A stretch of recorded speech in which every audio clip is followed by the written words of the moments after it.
So Starbucks Schultz, back as CEO, prioritized barista over stock prices. Howard Schultz, who built the coffee company into a global chain, signals end of buybacks in favor of investments in operations. On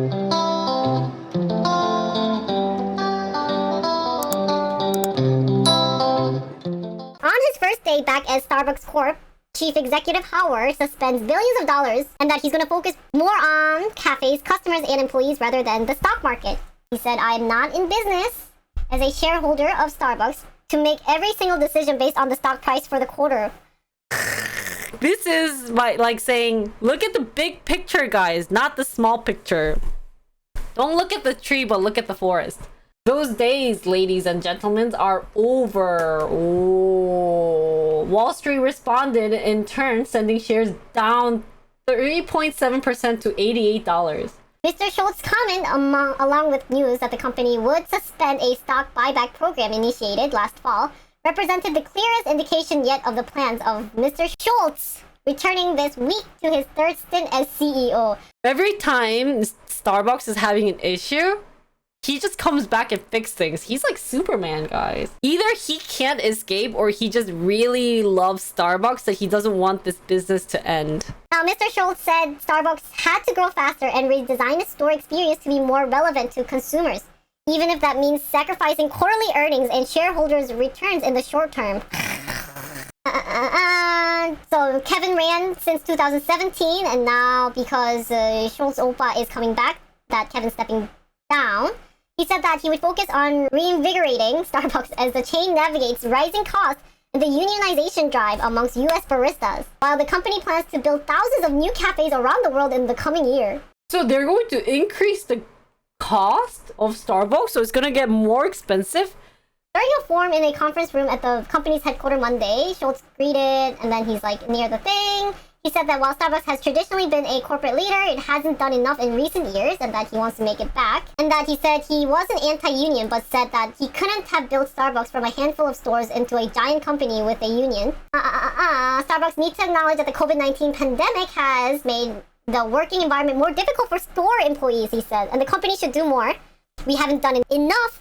I promise to do better. So he hasn't really figured out what he wanted to do in general. He did repurchase 31.1 million shares of stock in its quarter ended January 2nd and had roughly 17.8 million shares remaining available for purchase. Repurchases can support stock by boosting per share profit and boost investors' sentiment about the company's financial prospect.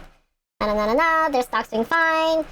Buyback has faced long criticism. So it seems like Starbucks had issues with the union baristas, saying that money would be better invested in employee wages and benefits. He said, for all of you following the stock price today and that the stock is going down, that's a short-term thing. Mr. Schultz said he was returning to help design Starbucks' next phase and first aimed to spend time with employees to hear their concerns and provide inspiration. He said he and other company leaders would be traveling to stores and manufacturing plants around the world in coming weeks to better understand what was on workers' mind. That feedback will inform the company's future decision-making. So he's not really sure what he's going to do exactly, but he's going to look into how he can help. Damn. So it's like free vacation, somewhat. Speaking of automation, wonder if they can make barista robots. That would be really interesting. So guys, Schultz is back to business. He's back in office. He's now working as a CEO. And he wants to make Starbucks back as the #1 coffee shop in the world. Honestly, I still think, at least living in Korea, that they are #1. I don't know what he's worried about, but maybe the numbers aren't what he expected. So what other things can he do, or what can he do to become the #1 coffee industry? For me, I think the #1 thing about Starbucks is that it's too high. The price, at least in America, is too expensive. But in Korea, I don't think Starbucks has to worry. So I know he said he'll be traveling worldwide. And when he comes to Korea, they're going to be like, oh, like there's nothing wrong here. Don't worry about it. Because they already know how to get the right stuff out there. Like, have you seen a couple of the Korean designs? So what makes you want to avoid Starbucks though? What's so bad about Starbucks, you guys think? Other than that they are a giant company with different people. Honestly, I think it's not that bad. When I was in college, I used to think that Starbucks was very bad and that we should support local business. But if Starbucks is costing less than local business, like as a college kid, you're just gonna go to something that's cheap. A lot of people feel it's overpriced and tastes burnt. Yeah. Oh my god, it's so burnt. Well, sometimes they say that that burnt taste is actually, it's like on purpose.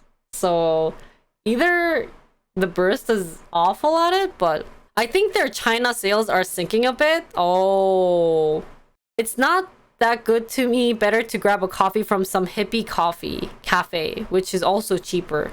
Yeah, it's really interesting that in Korea, usually coffee is known to be like Starbucks coffee. We always thought it was high end, but honestly, Starbucks is much cheaper than other local cafes out there. It's because you're paying for the place. Yeah, that's why in Korea, at least, if you go to like Gangnam or places that's very fancy, that's still like local business, it's just so expensive. Making coffees by themselves don't have actual baristas, because it seems that if people are getting feedback of saying, guys, your coffee is so burnt, it's not that good. Are there no regular non-fancy cafes in Seoul? Yeah. All the